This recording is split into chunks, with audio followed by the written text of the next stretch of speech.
They called it the crime of the century. A robbery so flawless, so daring, that investigators compared it to something out of a Hollywood movie. But this wasn't fiction, it happened in real life. A quiet night in 2003 turned into one of the greatest unsolved crimes in modern history. A heist that would expose greed, loyalty, betrayal, and the shocking truth that sometimes the most dangerous criminals wear suits.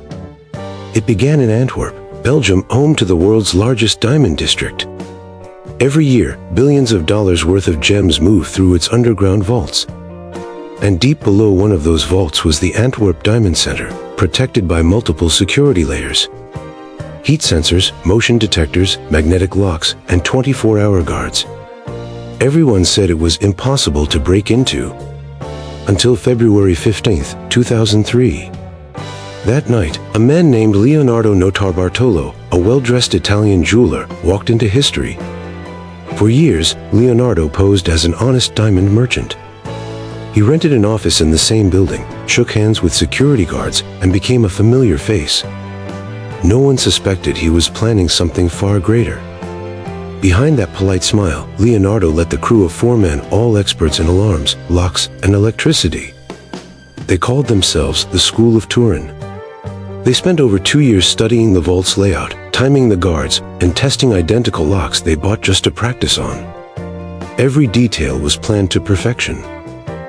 On that cold February weekend, the plan began. The team entered the Diamond Center through the front door using real access cards and duplicate keys. Security cameras? Taped over. Sensors? Disabled with clever tricks involving aluminum foil and hairspray. They moved silently through the corridors until they reached the underground vault. In total darkness, they picked, cut, and bypassed 10 layers of security, something experts said was impossible. By the time the sun rose, they had cleaned out 123 safety deposit boxes filled with gold, cash, and diamonds worth over $100 million. And then they vanished. No alarms, no witnesses, no trace. Police only discovered the theft 18 hours later, when guards returned for the morning shift. Inside the vault, the floor was covered in torn envelopes and scattered gems. The scene was silent, but what it said was deafening.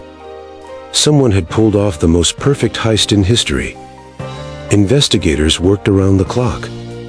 They found no fingerprints, no DNA, no camera footage. But fate had other plans. A few days later, a farmer in the nearby woods discovered a trash bag full of half-burned receipts, sandwich wrappers, and bits of jewelry packaging. It led the police to Leonardo.